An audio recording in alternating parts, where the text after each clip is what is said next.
For 1,000 years Rome told the world a story.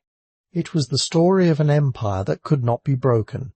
An empire of law, of order, of roads stretching from the cold mists of Britain to the scorching sands of Egypt. The legions marched, the aqueducts flowed, the Senate debated.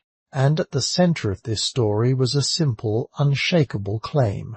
Rome was eternal. Rome was civilization itself.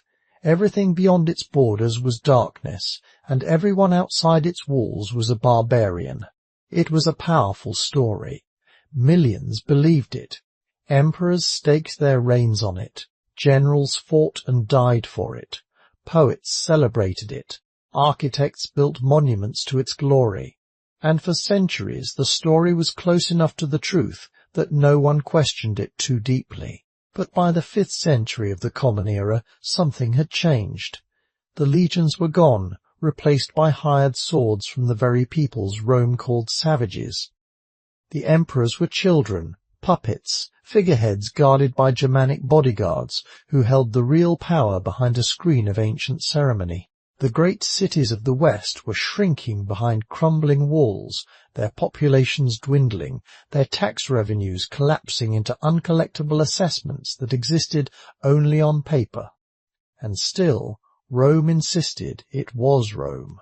Still, the coins were minted, the speeches delivered, the ambassadors dispatched. Still, the story continued. Then one man arrived. He came from the open grasslands beyond the Danube, from a world of horses and bows, and felt tense under enormous skies.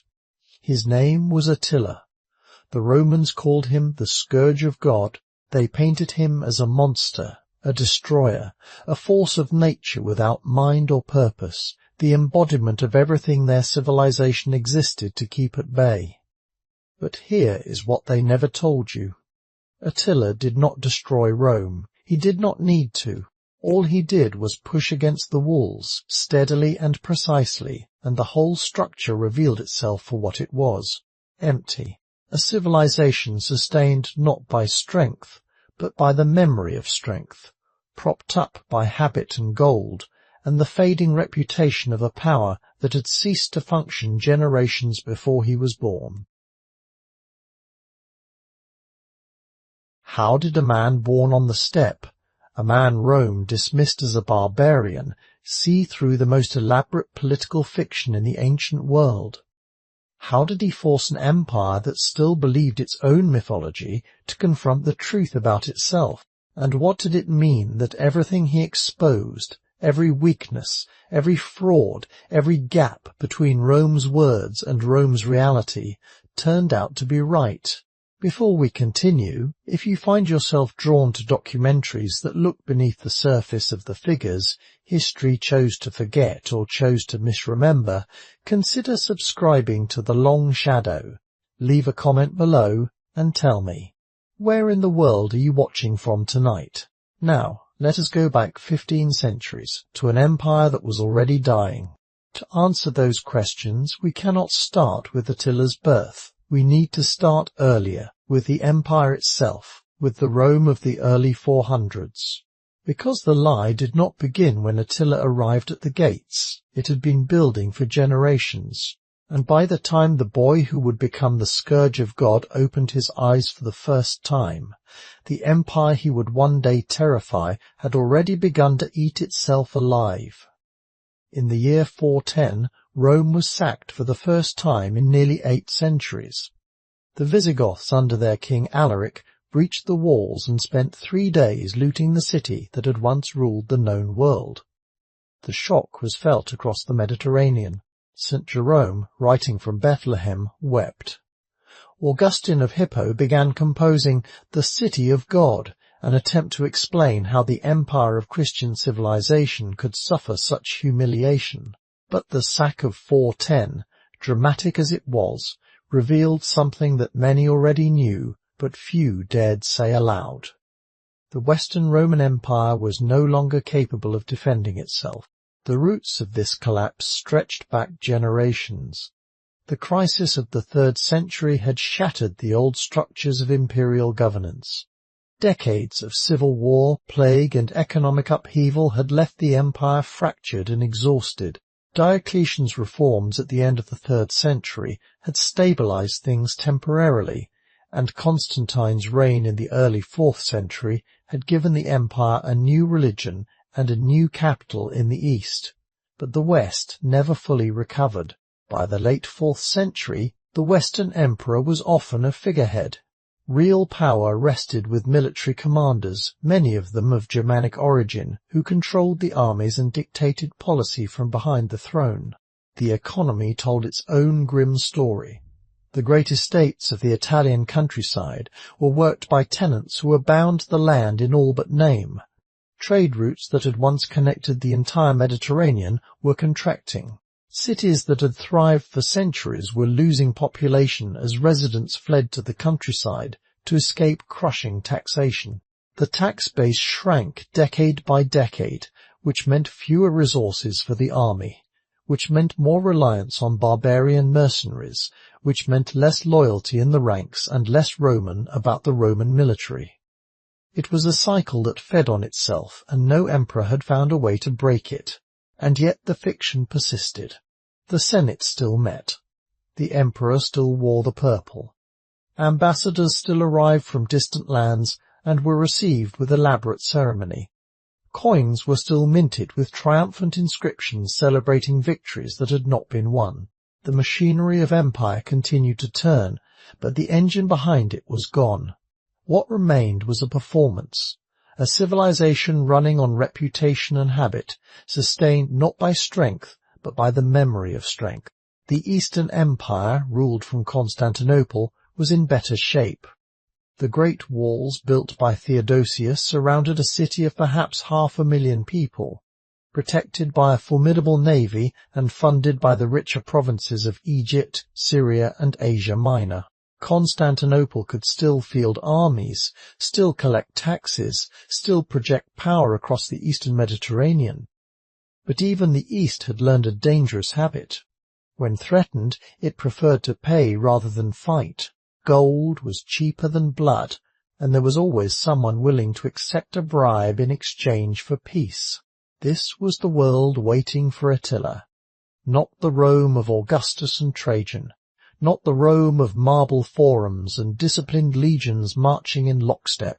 And somewhere beyond the Danube, in a world this dying empire barely understood, a people were gathering whose very existence would force the truth into the open. Long before Attila was born, the Huns had already changed the course of European history. They appeared from the east in the 370s, sweeping across the grasslands north of the Black Sea with a speed and violence that no one in the Roman world had ever witnessed. The Gothic peoples who had lived in those lands for generations, the Greuthungi and the Thervingi, found themselves overrun almost overnight. Tens of thousands of Goths fled westward, pressing against the Danube frontier, begging the Roman Empire for permission to cross into imperial territory. Rome let them in, then mistreated them so badly that they revolted. The result was the Battle of Adrianople in 378, one of the worst military disasters in Roman history. The Eastern Emperor Valens was killed on the field along with tens of thousands of Roman soldiers, and the elite cavalry that had been the backbone of the Eastern army was shattered. It was a defeat from which the empire's military prestige never fully recovered. And the Huns were not even there. They had caused the catastrophe simply by existing, simply by pressing westward and pushing everything in their path toward Rome's borders. Who were these people? The Huns were nomadic pastoralists from the Central Asian steppe, a world of vast grasslands stretching from the plains of Hungary all the way to Mongolia. They lived on horseback. They raised cattle and sheep, moving with the seasons across enormous distances. Their military technology was built around the composite bow, a short, powerful weapon made from layers of wood, horn, and sinew that could be fired accurately from the back of a galloping horse at distances that Roman infantry simply could not answer. A skilled Hunnic archer could loose multiple arrows in the time it took a Roman soldier to raise his shield. The bow was complemented by lances, swords, and lassos, making the Hunnic warrior a versatile combatant capable of engaging at range and in close quarters. Their horses, small and sturdy animals bred on the steppe for endurance rather than speed, could cover enormous distances on minimal forage, giving Hunnic armies a strategic mobility that no Roman force could match. Their tactics were fluid, unpredictable, and deeply terrifying to armies trained in the rigid linear formations of classical warfare. Feigned retreats, sudden flanking attacks, and the constant rain of arrows from mobile horse archers broke the discipline of units that had never encountered this kind of warfare before. But the Huns were more than mounted archers. By the time they settled in the Carpathian Basin, the great plain of what is now Hungary, in the late 4th and early 5th centuries, they had begun to build something more complex than a raiding confederation. They absorbed Germanic and other peoples into their orbit, not always by conquest, sometimes by alliance, sometimes by offering protection, sometimes by providing a structure of authority in a world where the old Roman order was collapsing around them. The Hunnic confederation that took shape on the Hungarian plain was multilingual, multi-ethnic, and politically sophisticated in ways that Roman observers consistently failed to understand. Rome looked at the Huns and saw only savages on horses. It was a comfortable story. It fit the Roman narrative that everything beyond the frontier was chaos and barbarism. But it was also dangerously wrong. The Huns understood power. They understood negotiation. They understood that Rome's greatest vulnerability was not its walls or its legions, but its willingness to pay anyone who threatened it loudly enough. And within a generation, one family among the Huns would rise to prove exactly that. Attila did not come from nowhere. He was born into the most powerful family among the Huns, the ruling dynasty that had led the confederation for decades before his birth. His uncle Rugila, also known as Ruger, was the leader who transformed the Huns from a loose collection of nomadic bands into a genuine political force capable of negotiating with both halves of the Roman Empire as something approaching an equal. Attila's father was Mundzuk, Rugila's brother. Together, the brothers and their kinsmen held authority over a confederation that by the early 5th century controlled a vast territory stretching from the Carpathian Mountains to the edges of the Black Sea steppe. The Hunnic heartland was the great plain that the Romans called Pannonia, the flat, fertile grasslands of what is now Hungary, ideal terrain for the horses that were the foundation of Hunnic life and Hunnic warfare. Attila was born around 406, though no ancient source gives us a precise date. The uncertainty is itself revealing. The Huns did not keep written records in the way that Romans did. Their history was oral, carried in the memories of their people, shaped by the rhythms of the steppe rather than the bureaucratic precision of a literate empire. What we know of Attila's early life comes almost entirely from Roman and Greek writers who encountered him later, or from fragments preserved by historians writing generations after his death. What those sources make clear, however, is that the Hunnic court was not the primitive encampment that Roman prejudice imagined. Roman ambassadors visited regularly to negotiate the terms of tribute and trade. Treaties were conducted in formal settings with interpreters and written agreements. The ruling family received gifts of gold and silver, wore fine clothing traded from Roman merchants, and entertained foreign dignitaries with elaborate feasts. This was a court that understood ceremony, protocol, and the projection of authority. Mundzuk appears to have died when Attila was relatively young, perhaps before his son had reached full manhood. The loss of a father in a world where political power was intensely personal, where alliances were sealed through kinship and protection flowed through family bonds, left the young Attila and his older brother Bleda dependent on the patronage and protection of their uncle. Rugila took on that role, and it was Rugila more than any other figure who shaped the political world that Attila would eventually inherit and transform. Under Rugila's leadership, the Huns developed the strategy that would define their relationship with Rome for the next 3 decades. Rather than simply raiding the empire's borders for plunder and withdrawing, as earlier steppe peoples and Germanic tribes had done, Rugila negotiated.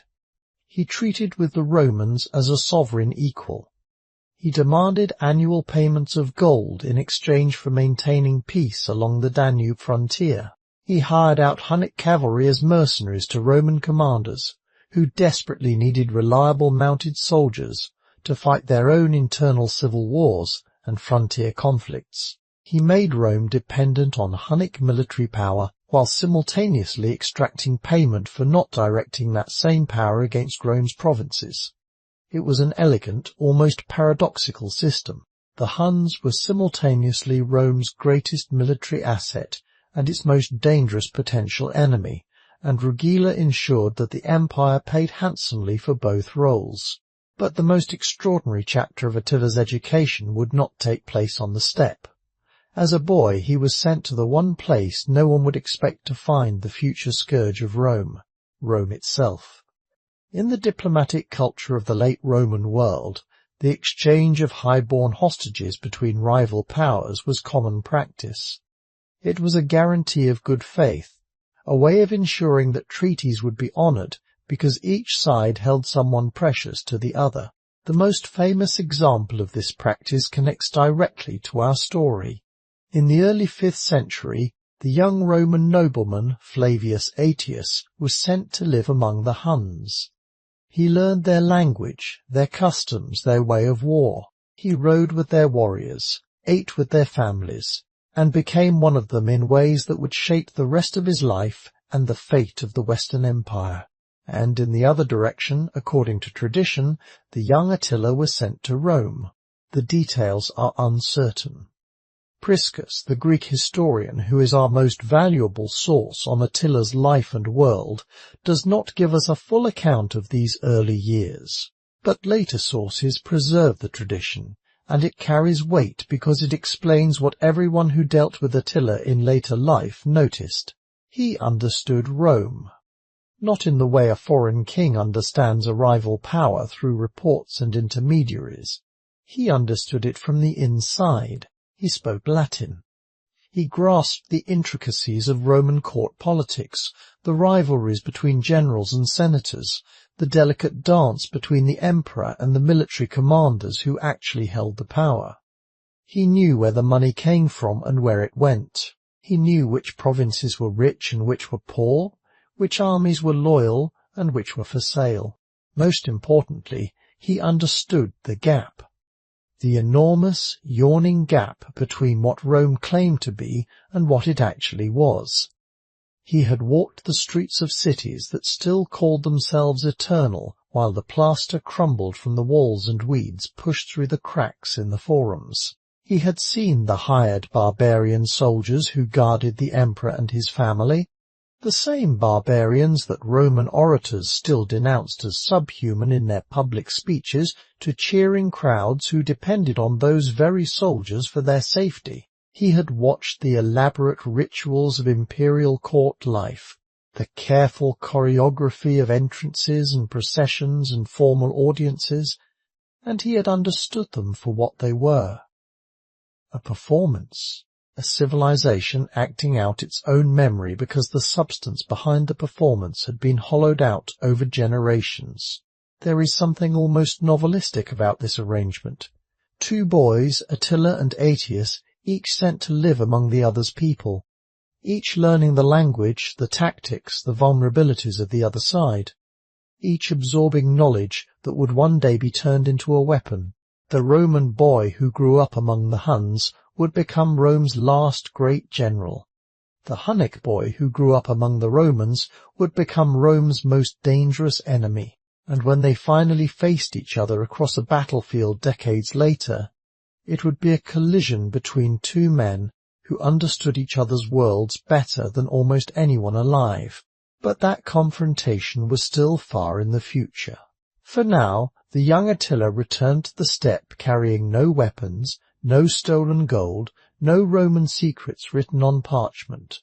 What he carried was far more dangerous than any of those things, the certain knowledge that the most powerful empire on earth was pretending. Attila came of age in a world shaped entirely by his uncle's ambition.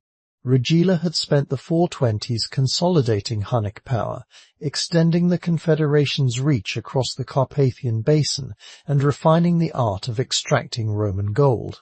By the time Attila was a young man, the system was well established. Constantinople sent regular tribute payments to the Hunnic court. Roman commanders, desperate for reliable cavalry to fight their own civil wars and frontier skirmishes, contracted Hunnic mercenaries at considerable expense. The Huns had become indispensable to the very empire that called them barbarians. The most striking example of this dependency was Aetius himself.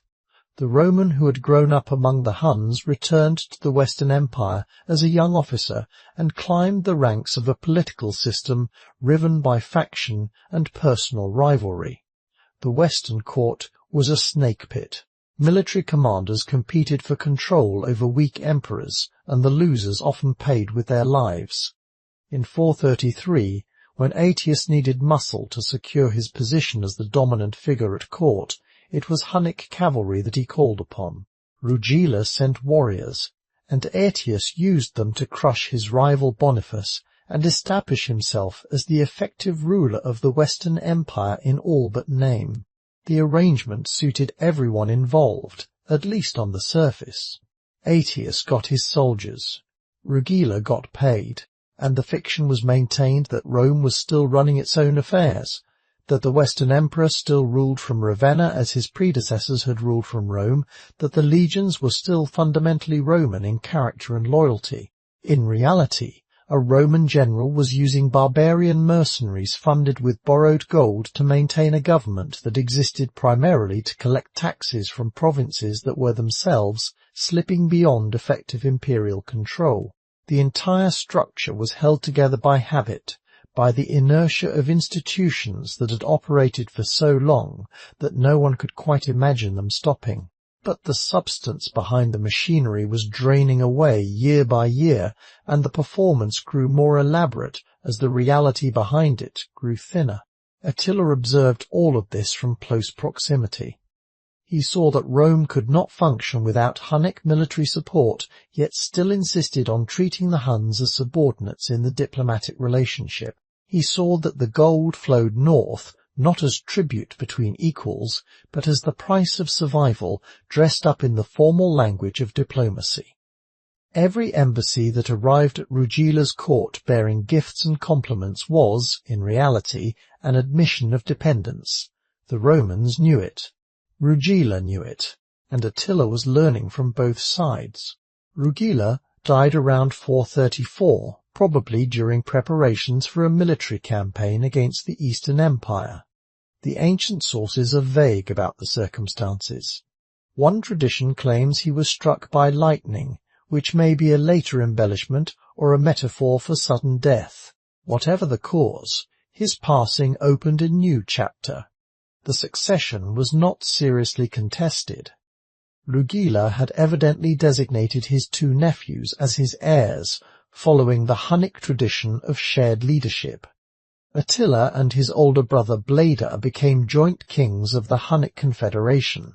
They inherited a military force that no single Roman army could match in open battle, and a diplomatic system designed to bleed the empire dry.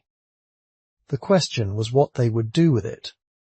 And on that question, the two brothers could not have disagreed more. The first major act of Attila and Bleda's joint reign was not a battle. It was a negotiation, and it tells us everything about the kind of power Attila was building. In 435, representatives of the Eastern Roman Empire met with the Hunnic rulers near the city of Margus, on the southern bank of the Danube in what is now Serbia. The meeting took place on horseback, a concession to Hunnic custom that itself carried symbolic weight. The Romans, accustomed to conducting diplomacy in marble halls and formal reception rooms, were forced to negotiate on the Huns' terms, in the Huns' way. The imbalance was established before a single word was spoken. The Romans came because they had no choice.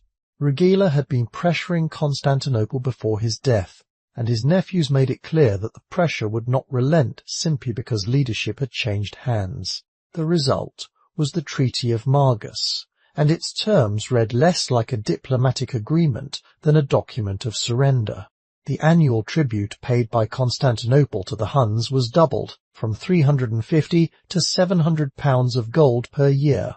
Roman merchants were granted access to Hunnic markets, but only at designated border posts under Hunnic supervision and on Hunnic terms. Most critically, the treaty required the Eastern Empire to return all Hunnic refugees who had crossed into Roman territory.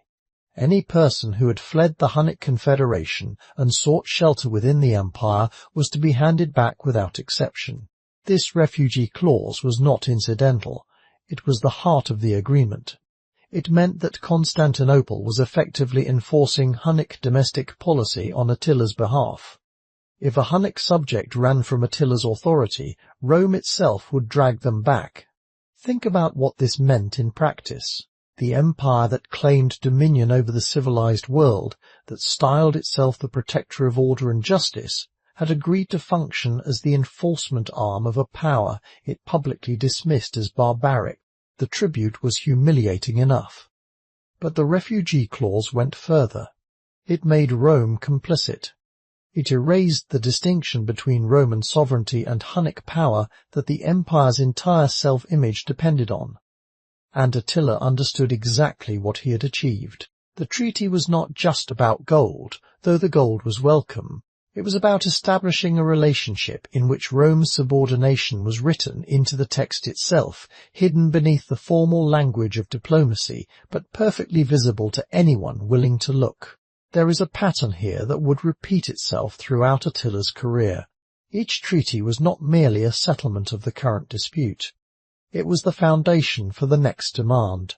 The Treaty of Margus established the principle that Constantinople would pay annual tribute to the Huns. Future treaties would increase the amount.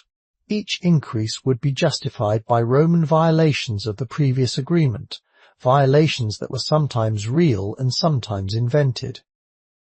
But the mechanism was always the same. Lock Rome into a commitment it would struggle to honor in full, wait for the inevitable shortfall, and then use that shortfall as grounds for escalation. It was extortion refined to the level of statecraft. The Romans signed the treaty, paid the gold, and told themselves this was negotiation between sovereign equals conducting diplomacy in good faith. It was not. And when Constantinople eventually broke its promises, as Attila had always known it would, the price would be far higher than gold. The Hunnic tradition of joint rule was not unusual among steppe peoples. Many nomadic confederations divided authority between two or more leaders, recognizing that the practical demands of governing a vast, mobile population spread across thousands of miles of grassland required more than one center of command. One ruler might campaign in the west, while another managed affairs in the east. One might handle diplomacy, while the other directed military operations. The system worked when both leaders shared a common vision and a roughly equal appetite for power. It collapsed, as it had collapsed before in the histories of other steppe peoples, when one partner's ambition outgrew the boundaries of the arrangement. Attila and Bleda did not share a common vision. Bleda, the older brother, appears in the ancient sources as a man content with the rewards of power. The feasts, the tribute, the status, the pleasures that came with ruling the most feared people in Europe. Priscus preserves an anecdote in which Bleda was greatly entertained by a Moorish dwarf named Zirco, a figure who had been captured during a Roman campaign in North Africa and passed between various courts as a curiosity and performer. Zirco had originally been given to Aetius, who had passed him on to Bleda, a detail that itself illustrates the strange web of connections between the Hunnic and Roman worlds. Bleda found Zirco endlessly amusing and had him brought to feasts for the entertainment of his guests, laughing at his antics with an unrestrained delight that Attila, by all accounts, did not share. The detail is minor on its own, but it reveals something important about the fundamental difference between the two brothers and how they understood the purpose of power. Bleda enjoyed the comforts that kingship provided. He was not driven to push the boundaries of Hunnic authority further than they already reached. Attila was built from altogether different material. Later accounts, particularly the fragments of Priscus who observed him in person, describe a man of extreme personal discipline and austerity. He ate plainly, dressed without ornament, and displayed none of the conspicuous consumption that most rulers of his era used to signal their authority. His power came not from display but from control, from the sense that every decision he made was calculated, every silence intentional, every act of mercy or violence chosen for a specific and carefully considered purpose. The brothers governed together for roughly a decade, from Rugila's death around 434 until the mid-440s. During this period, the Hunnic Confederation grew stronger, the tribute from Constantinople increased, and the first major military campaign against the Eastern Empire was launched. Outwardly, the partnership functioned. But beneath the surface, the arrangement was inherently unstable. Two men with such different relationships to power could not share a throne indefinitely. One would always be subordinate to the other, and Attila had no talent for subordination, no appetite for it, no patience for the compromises that shared authority required. The ancient sources give us no dramatic account of open conflict between them, no arguments preserved in dialogue, no ultimatums, no confrontation. What they give us instead is a growing silence around Bleda's role, as though he were slowly being erased from the narrative of his own reign. And then, around 445, the silence became total. For nearly a decade, two brothers had shared the throne of the most feared people in Europe. But empires built on fear have room for only one voice. And what happened next would prove that Attila had never intended to share his. Before we reach Bleda's end, we need to understand the system Attila was perfecting throughout the years of joint rule. Because his most original contribution to the politics of the ancient world was not a battle or a conquest, it was a mechanism, a way of turning Roman fear into permanent, predictable revenue. Previous barbarian leaders had raided the empire for plunder. They crossed the border, took what they could carry, and went home. The damage was real, but temporary. Once the raiders withdrew, Rome could rebuild, reassert control, and dismiss the incursion as an aberration, a natural disaster, something that happened and passed. Attila recognized that this pattern left Rome's central fiction intact. A raid could be endured and then reframed as a minor setback. What could not be reframed was a bill that arrived every single year without fail and grew larger with every payment. The tribute system that Attila inherited from Rugila and then expanded into something far more ambitious was, at its core, a form of permanent economic warfare. He demanded not one-time payments, but annual tribute, recurring revenue that transformed the Eastern Roman Empire into something closer to a tributary state than a sovereign power. He insisted that trade be conducted at designated border markets under Hunnic supervision, which gave his people control over the flow of goods and information across the frontier. He required the return of all refugees, which prevented Rome from recruiting disaffected Hunnic subjects into its own service or gathering intelligence from defectors. Each demand was calibrated to be just bearable enough that Constantinople would pay rather than fight. The calculus was simple. War with the Huns would cost the Eastern Empire far more than the tribute, in both gold and lives. Attila made sure the gap between those two costs was wide enough that payment was always the rational choice, and narrow enough that the empire was always straining to meet the burden. The genius of this system was psychological as much as financial. Every payment was an admission. Every shipment of gold that crossed the Danube heading north told the same story, no matter how much diplomatic language the Romans wrapped around it. We are paying you because we cannot stop you. We are calling this tribute a gift because the truth is too humiliating to speak aloud. And Attila understood that each payment did not merely buy temporary peace, it bought deeper dependence. Constantinople became accustomed to paying, accustomed to calculating the cost of resistance, and concluding that it was always cheaper to comply. The habit became a reflex. Calculate the sum. count the gold, select the ambassador, draft the treaty, fight only as a last resort, and even then, only with someone else's soldiers. What made Attila different from every barbarian leader before him was this understanding that the system itself was the weapon. The raids of the Goths, the Vandals, the Franks had all been episodes, violent but temporary. They came and went, and Rome could recover and reassert its narrative. Attila created something permanent. A system of extraction that was woven into the fabric of Roman governance, that appeared on the imperial budget as a line item, that diplomats discussed in euphemisms and accountants recorded in careful columns. The tribute was not an emergency, it was a fact of life. And that was precisely why it was so devastating to Rome's claims about itself. Year after year the gold flowed north across the Danube, and year after year Constantinople pretended it was a gift between friends. But in 441 the pretense shattered, because Attila came to collect in person. The pretext was a violation of the Treaty of Margus. Constantinople had failed to return several groups of Hunnic refugees. There were also allegations that a Roman bishop near the border had desecrated Hunnic royal graves, perhaps inadvertently, perhaps not. Whether these accusations were genuine grievances or manufactured justifications for a war Attila had already decided to wage is impossible to know for certain. What is certain is that the timing of the campaign was chosen with precision.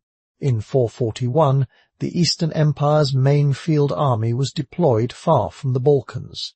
A substantial force had been sent to Sicily in preparation for an expedition against the Vandals in North Africa. Another army was engaged on the eastern frontier, where tensions with the Sassanid Persian Empire demanded constant military attention. The Danube frontier, the empire's shield against the north, was thinly held by garrison troops with little capacity to resist a full-scale invasion. The Huns struck with devastating speed. The great fortress cities along the Danube fell one after another. Viminacium, one of the largest cities in the Balkans, a legionary base and provincial capital, was overrun and destroyed. Singidunum, the city we now call Belgrade, commanding the confluence of the Sava and Danube rivers, fell despite its strategic position. Margus, the very city where the treaty had been negotiated just 6 years earlier, was taken and sacked. Nisus, the birthplace of Constantine the Great, a city of considerable size and historical prestige, was besieged and devastated. The archaeological record tells the story with a bluntness that no ancient text can match. Excavations at Nisus have revealed layers of destruction dating to this period. Burned buildings, scattered human remains, a city that was not merely defeated but erased from the landscape. The population was killed, scattered into the surrounding countryside, or marched north as captives. Walls that had stood for centuries were pulled down systematically. Roads that had connected the city to the broader provincial network were left broken and unrepaired. Travellers passing through Nisus years after the destruction described the banks of the river choked with bones and the ruins still uninhabited. What had taken generations to build vanished in weeks. The campaign of 441 to 442 was not just a military victory. It was a demonstration designed to teach a lesson that Constantinople would not forget. The Danube frontier had been the backbone of Roman defence in the Balkans since the reign of Augustus, over 4 centuries earlier. Fortress cities had been built and rebuilt along its banks, garrisoned and reinforced generation after generation as the empire's answer to the threats that lurked beyond the river. They were the physical manifestation of Rome's claim that its borders were permanent, that the line between civilization and barbarism was real and defended by stone and steel and the discipline of Roman arms. And in a single campaign season, spanning barely more than a year, the Huns proved that all of it could be swept away with terrifying ease. The fortresses fell, not because the Huns possessed siege technology superior to Rome's defences, but because there were simply not enough soldiers behind those walls to hold them. Constantinople sued for peace. A new treaty was negotiated, with harsher terms and steeper payments. The Eastern Empire agreed because it had no choice. Its armies were elsewhere, its frontier was in ruins, and the Huns showed no sign of stopping. The great fortress cities of the Danube, some standing since the days of Augustus, had fallen one after another, like doors in an empty house. Attila had proved that Rome's defences could not hold, but he was not finished with his brother, and he was not finished with Rome. Around 445, Bleda died. The circumstances remain one of the great unsolved questions of 5th century history, and the fragmentary nature of our evidence means that the truth may never be recoverable with certainty. Some sources state plainly that Attila had his brother killed during a hunting expedition. Others imply that Bleda was eliminated in a more overtly political act, removed by the faction within the Hunnic court that had aligned itself with Attila's more aggressive vision. Jordanes, the Gothic historian writing a full century later and drawing on earlier accounts, treats the death almost as a footnote. Bleda simply vanishes from the narrative, and Attila becomes sole ruler, as though the transition required no further explanation. Priscus, whose full history survives only in scattered fragments preserved by later compilers, may well have described the event in detail. If he did, that section of his work has been lost to time. What we are left with is a gap in the historical record and an unmistakable outcome. After the mid-440s, there was only one king of the Huns. The murder of a brother, if murder it was, would not have been unusual in the politics of the ancient or medieval world. Dynasty after dynasty, from Rome to Persia to the courts of every barbarian kingdom in Europe, was stained by the blood of fratricidal rivalry. The Hunnic tradition of joint rule practically invited such an outcome. Shared power works only as long as both parties tolerate the sharing, and Attila's temperament was not built for tolerance. What matters most, however, is the transformation that followed. Under joint rule, the Hunnic confederation had been powerful but somewhat cautious. Decisions required negotiation between two leaders with fundamentally different appetites for risk. Bleda's presence had served as a natural moderating force, creating a counterweight to the kind of maximalist aggression that Attila's instincts favoured. Campaigns had to be agreed upon by both rulers. Diplomatic positions had to accommodate two perspectives. The tribute demands, while aggressive, had remained within a range that Constantinople could absorb without complete financial collapse. With that moderating influence removed, the entire character of Hunnic policy changed overnight. The tribute demands escalated immediately and dramatically. Military campaigns grew larger, more ambitious and more destructive.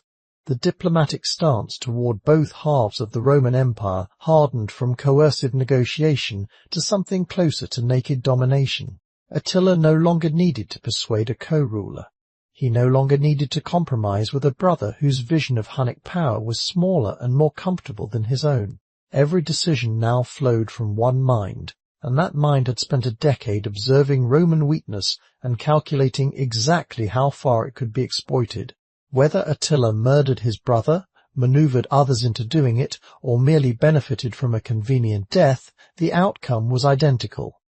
The man who emerged from the shadows of shared rule was not the collaborative partner the Romans had been dealing with for a decade. He was something entirely more dangerous, more focused, more willing to push every confrontation to its breaking point.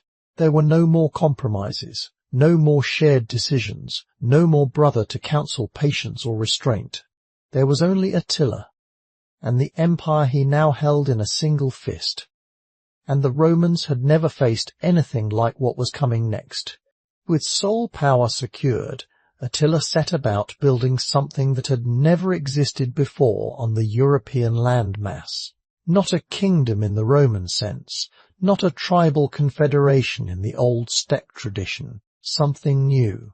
A multi-ethnic empire that held Germanic, Gothic, Slavic and other peoples in a system of vassalage, military obligation and shared reward, all flowing through one man's authority. At its core was personal loyalty.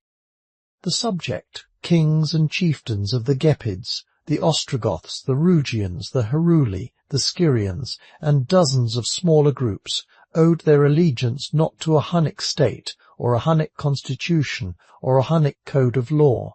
They owed it to Attila himself. He rewarded the loyal with plunder, protection, and a share of the tribute gold that flowed from Constantinople. He punished disloyalty with annihilation.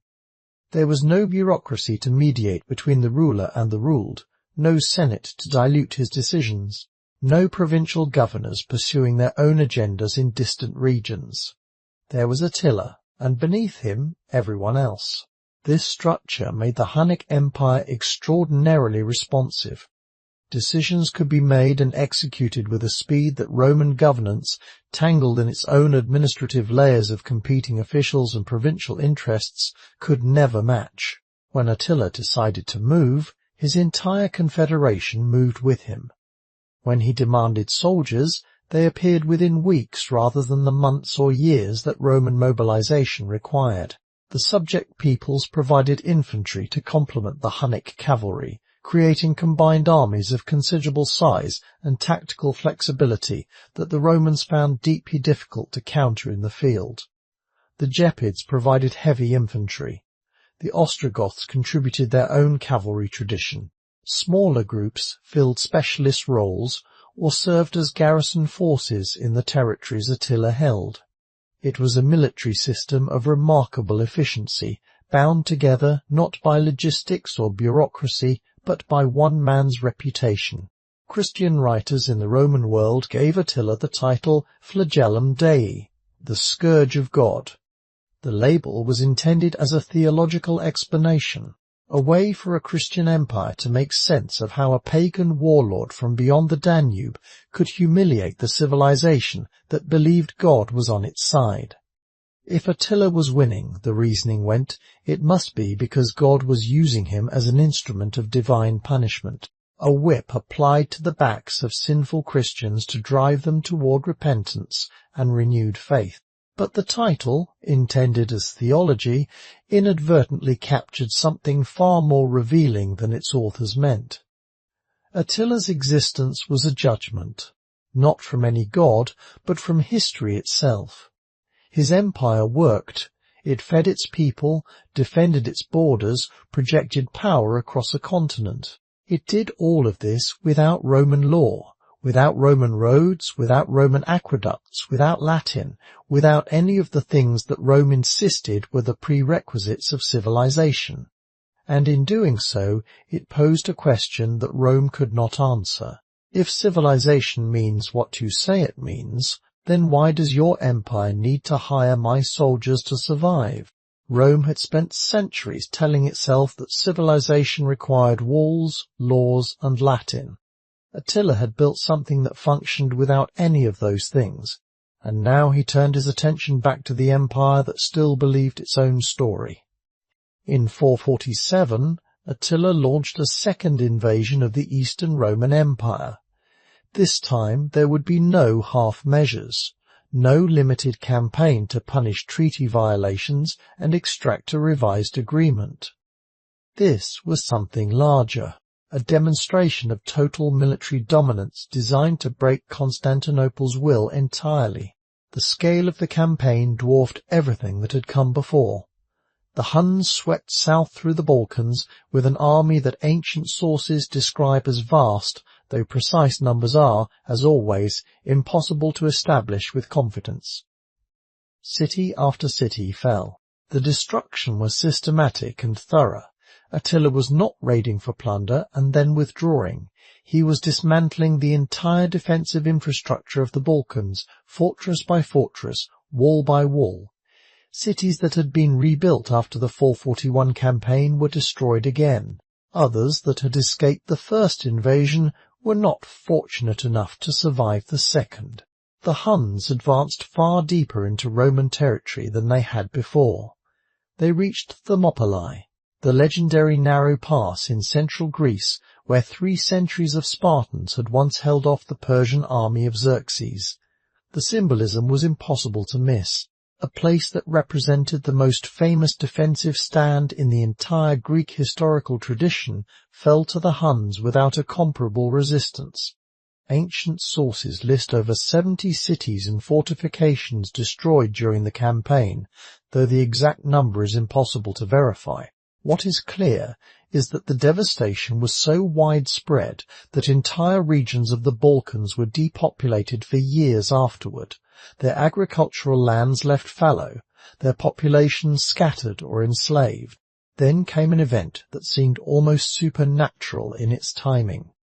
A series of powerful earthquakes struck the eastern Mediterranean, and their effects were devastating in Constantinople itself.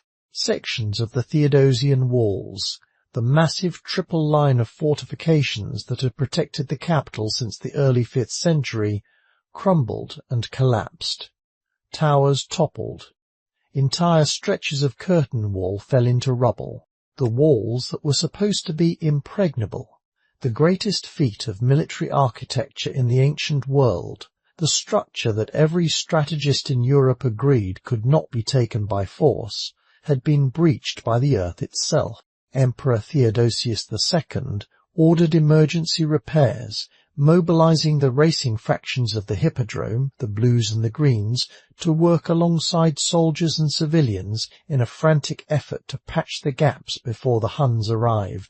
Inscriptions found at the walls record that sections were rebuilt in just 60 days, a testament to the urgency that gripped the capital. Attila brought his army within sight of those damaged walls. The suburbs of the capital were threatened. The population, already swollen with refugees from the devastated Balkans, lived in daily fear of an assault that many believed would spell the end of the Eastern Empire. But Attila did not order an attack on the city. He did not attempt to storm the walls or blockade the harbour. What he wanted from Constantinople was not its destruction. It was its total and unconditional submission, and he had already proved with devastating clarity that the empire had no means of preventing him from taking whatever he demanded. Attila stood within sight of the greatest walls ever built by human hands. He chose not to breach them, not because he could not, but because what he wanted from Constantinople was worth more than rubble. The peace that followed the 447 campaign was the most devastating agreement the Eastern Roman Empire had ever been forced to accept. Theodosius II had no leverage. His armies were scattered or destroyed. His Balkan provinces were in smoking ruins, and the Hunnic army was camped within easy striking distance of his capital. The terms Attila imposed were designed not merely to extract wealth, but to demonstrate, publicly and unmistakably, who held the real power in the relationship between the two empires. The arrears of tribute, the accumulated gold that Constantinople had failed to deliver during the years of broken promises, were set at £6,000 of gold. This was an astronomical sum, roughly equivalent to the annual revenue of one of the empire's wealthiest provinces. On top of this staggering back payment, the annual tribute was tripled to £2,100 of gold per year, payable every year without exception or delay. A vast buffer zone was to be established south of the Danube, a depopulated strip of territory stretching 5 days' journey inland where no Roman citizen was permitted to settle, farm, or conduct commerce. Cities and towns that had stood within the secure interior of the empire for generations suddenly found themselves on the edge of an enforced wasteland, their populations relocated, their local economies shattered. The eastern frontier of the empire was pushed back by hundreds of miles, not through military occupation, but through a single clause in a diplomatic document that Constantinople had no power to refuse. The financial impact was shattering. Priscus described the despair in Constantinople as the terms became known. Senators sold their furniture, their jewelry, their household goods to raise money for the tribute. Noble families who had lived in comfort for generations were reduced to auctioning their personal possessions in the public markets. The state treasury, unable to raise sufficient revenue through regular taxation, confiscated property from wealthy citizens and imposed emergency levies that created widespread resentment and economic hardship throughout the eastern provinces. And still the performance of imperial authority continued. Theodosius still wore the purple. Ambassadors still came and went with ceremony. The court still functioned according to its ancient protocols, as though the empire remained strong and sovereign and master of its own destiny. But the substance behind the display had been drained away, ounce by ounce, shipment by shipment, treaty by humiliating treaty.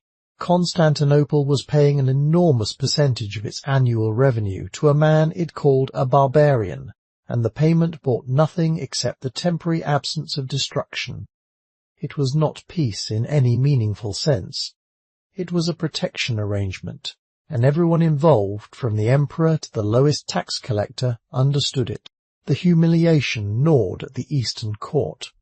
Theodosius was a weak emperor, dominated by his advisers, and among those advisers was a eunuch named Chrysaphius, who wielded enormous influence over imperial policy.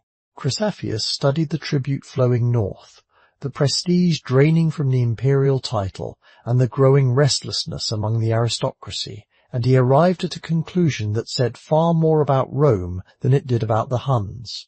Theodosius paid every coin. He agreed to every demand.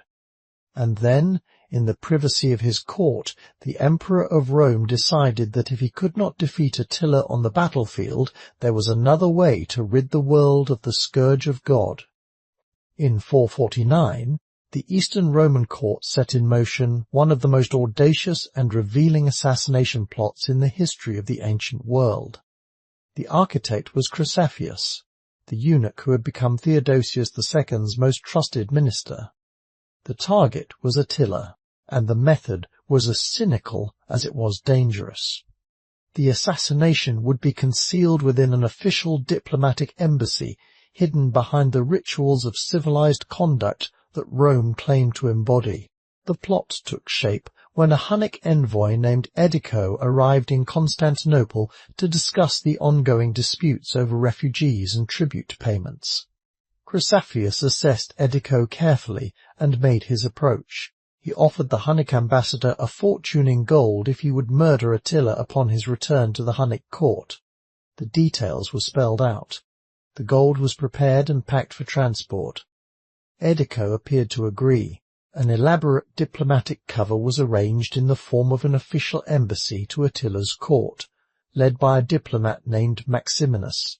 And travelling with Maximinus, as a member of his staff, was the man whose account of the journey would become the single most important historical document about Attila's life and world. The historian Priscus, a scholar who kept careful notes about everything he witnessed. He had no idea that the embassy he was part of was a front for assassination. His honest account of the trip and its aftermath is the reason we know what happened next. What Chrysaphius did not know was that Edico had no intention of carrying out the murder. Whether Edico was loyal to Attila from the beginning, or whether he simply calculated that betraying the plot was worth more than whatever gold the Romans were offering, the result was the same. Before the Roman embassy even reached the Hunnic court, Edico had told Attila everything, every detail of the conspiracy, the gold, the plan, the names of the Romans behind it. What happened next is the true turning point, not just of this documentary, but of the entire relationship between Rome and the Hunnic world. When the Roman ambassadors arrived, Attila knew exactly who they were and what they had come to do. He had every right, by every convention and custom of the ancient world, to kill them. An assassination attempt against a foreign ruler justified the harshest possible response. He could have executed the entire embassy and used the plot as a pretext for yet another devastating campaign. He did neither of those things. Instead, Attila received the ambassadors with full diplomatic protocol. He hosted them at his court. He fed them at his table. He allowed them to observe his world, to speak with his advisers, to travel freely. And then, at the carefully chosen moment, he confronted the lead envoy Maximinus with the evidence of the conspiracy.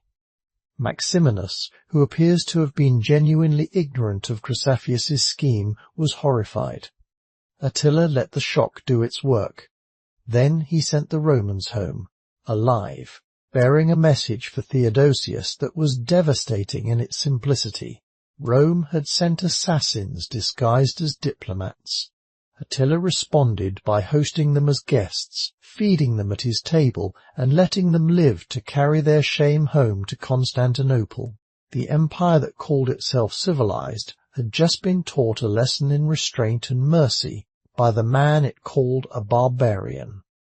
The embassy that carried Chrysaphius's plot also carried, unknowingly, something the conspirators never intended: a witness. Priscus travelled with Maximinus and kept detailed notes of everything he saw, heard, and experienced during his time among the Huns. And what he recorded was a world that contradicted every assumption the Roman world held about the people beyond the Danube. Attila's court was centred on a large wooden compound on the Hungarian plain, near what Priscus described as a village of considerable size. It was not a city in the Roman sense. There were no stone buildings, no marble colonnades, no monumental architecture designed to project permanence across centuries.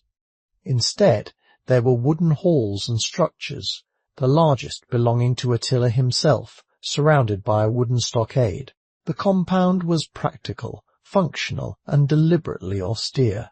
It could have been dismantled and moved if strategic circumstances required, and in a world where power still depended on mobility and adaptability, this was not a sign of primitiveness.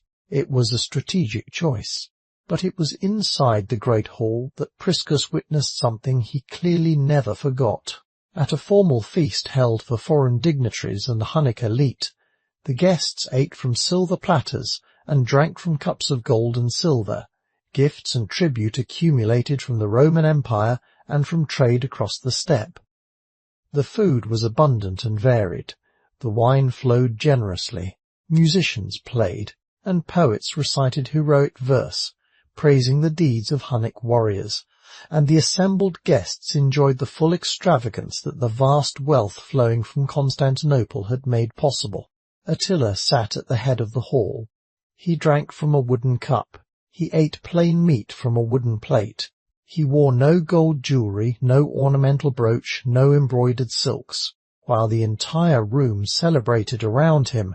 The most powerful man between the Rhine and the Black Sea sat in deliberate stillness, watching.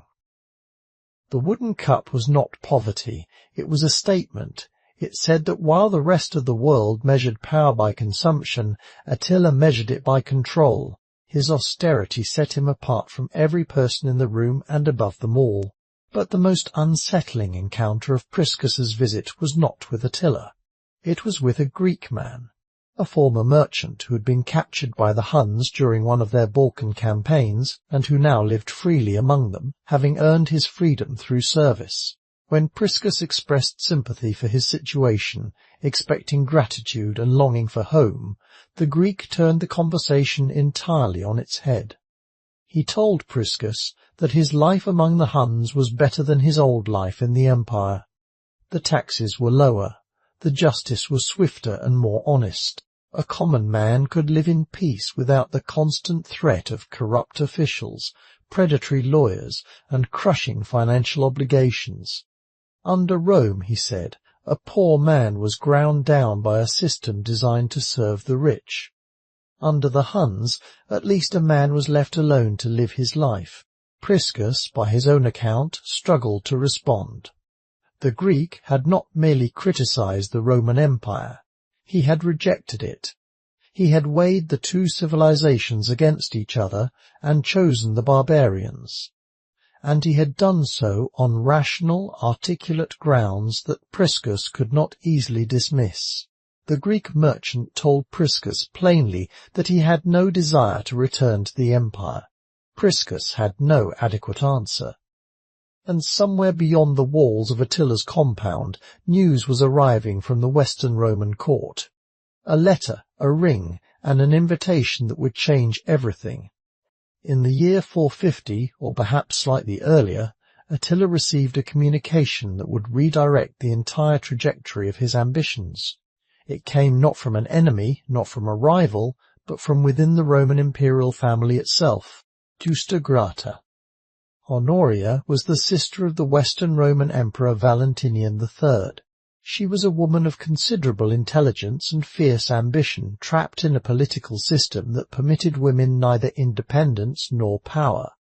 Honoria had been caught in a scandal at the imperial court. An affair with her estate manager, a man named Eugenius, had been discovered. Eugenius was executed immediately.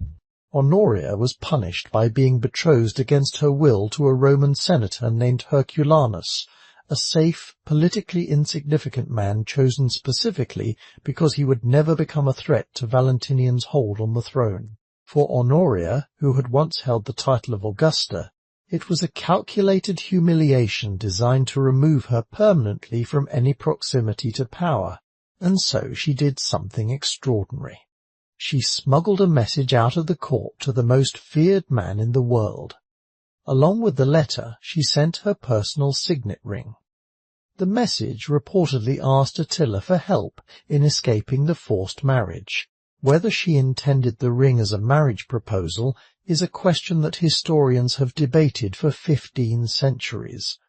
Some argue she was simply requesting military intervention from the one man powerful enough to defy her brother. Others believe she understood precisely how a man like Attila would interpret such a gesture, and sent it with full knowledge of the consequences, calculating that an alliance with the ruler of the Hunnic Empire was preferable to a life of enforced obscurity. Attila chose to interpret the ring as a marriage proposal, and with that interpretation came a claim that shook the foundations of the Western Empire to their core. He declared himself betrothed to Honoria and demanded, as his bride's dowry, nothing less than half of the Western Roman Empire. The demand was communicated formally through diplomatic channels, delivered with the same precision and legal language that Attila had used to devastating effect in every previous negotiation with Rome. The reaction in Ravenna was immediate and panicked. Valentinian was horrified and enraged in equal measure. His mother, Galla Placidia, one of the most formidable women in the entire late Roman world, intervened to prevent her son from taking the most extreme option available to him. Valentinian wanted to hand Honoria over to Attila directly, or worse. Galla Placidia knew this would only strengthen Attila's position.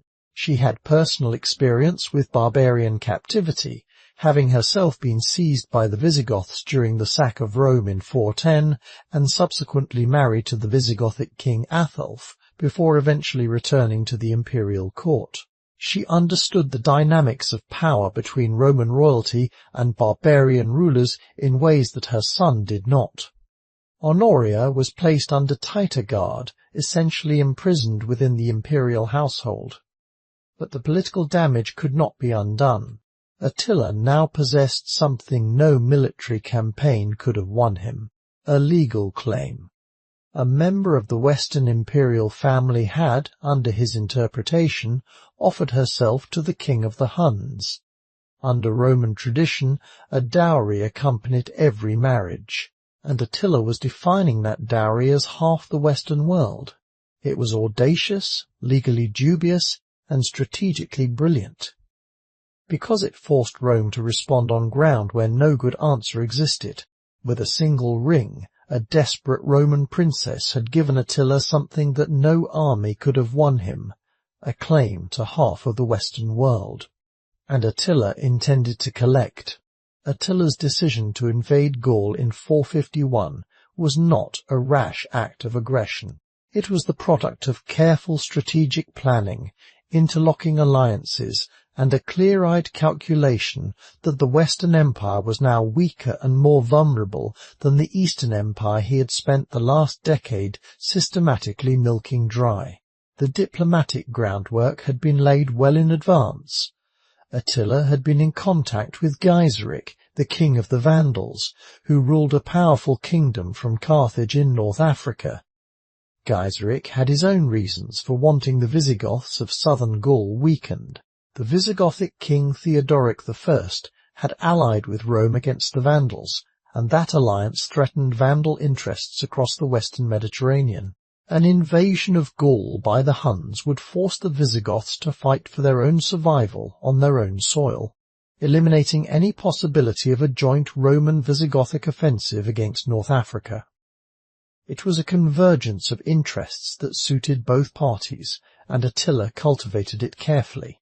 He also worked to destabilize the web of alliances that held the Western Empire's defensive structure together. He sent embassies to the Visigoths, attempting to detach them from their Roman alliance by offering friendship and trade. He communicated with various Germanic groups along the Rhine, sounding out potential allies and ensuring that his invasion route would not be obstructed by hostile forces. The Honoria claim provided the necessary political cover. This was not naked aggression, Attila could insist. This was the enforcement of a legitimate family arrangement, the collection of a rightful dowry. The army he assembled was the largest the Hunnic Confederation had ever put into the field. At its core was the Hunnic cavalry, the mounted archers and lancers who had devastated the Balkans in 2 campaigns. But surrounding this core were the military contingents of every subject people in Attila's empire: Ostrogoths, Gepids, Rugians, Scyrians, Heruli, Thuringians, and others whose names survive only in fragments.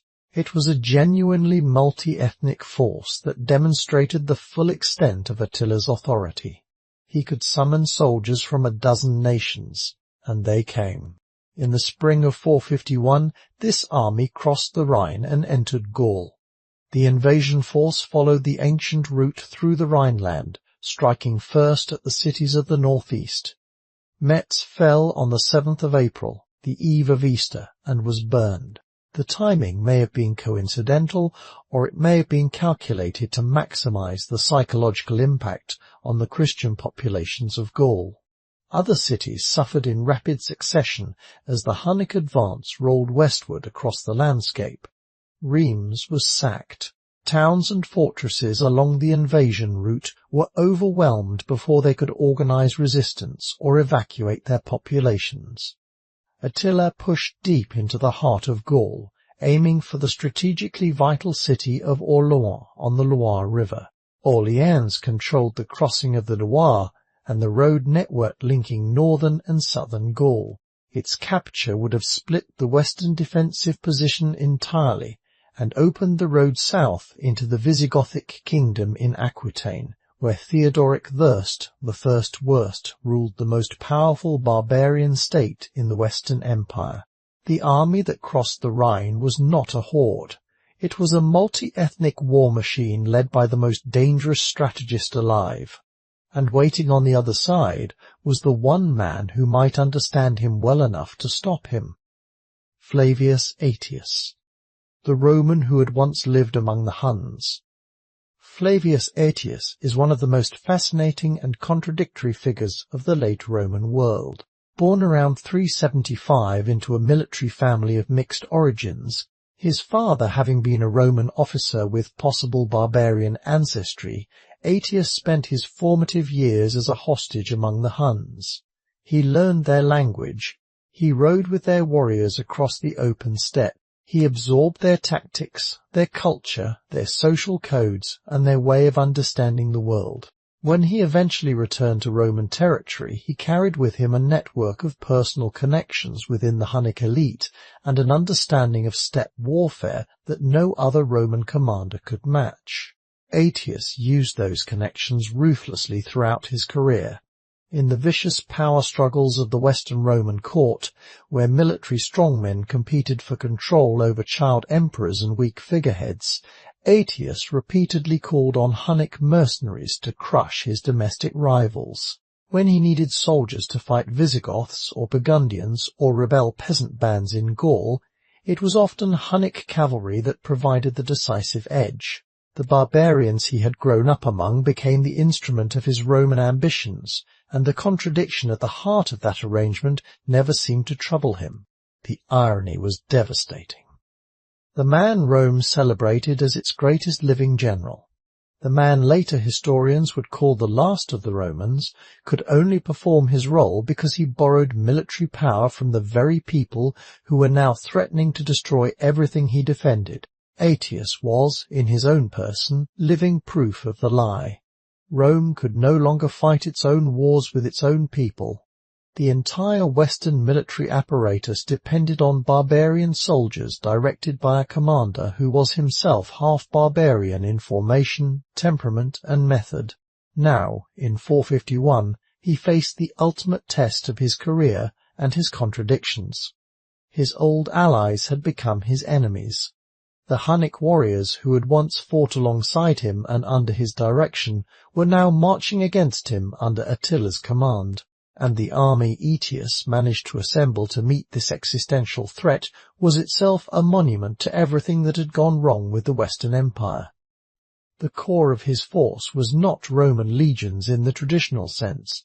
It was Visigoths under their aging but formidable king, Theodoric I, who had been persuaded through a combination of urgent diplomacy and shared strategic interest to march north and fight alongside their former Roman enemies against a threat that endangered both. Beside the Visigoths marched Alans, who had settled in Gaul, Burgundians from the Rhone Valley, Franks from the northeastern frontier, Saxons, and whatever exhausted remnants of the actual Roman field army Aetius could pull together from the depleted garrisons scattered across the provinces of Gaul. It was, in essence, a barbarian coalition organized by a Roman general who had been raised by barbarians, assembled to fight a different barbarian coalition in defense of a Roman state that could no longer defend itself with its own resources. If anyone still needed proof that Rome's claim to civilizational self-sufficiency was a fiction, this army provided it. The man Rome called its last defender had spent his youth among the Huns. The army he led to save civilization was composed almost entirely of peoples Rome called barbarians. But the battle that would decide the fate of Europe had not yet been fought. Aetius reached Orleans just in time. Attila's forces had been besieging the city for days, and by some accounts had already breached sections of its outer defences when the Roman Visigothic coalition arrived and forced the Huns to withdraw. Attila fell back to more favourable ground, choosing to make his stand on the open plains of northeastern Gaul, where his cavalry would have room to manoeuvre. The exact location of the battle has been debated by historians for centuries, but it is generally placed somewhere near modern Châlons and Champagne, or possibly further east near Troyes. The Romans called it the Battle of the Catalaunian Plains.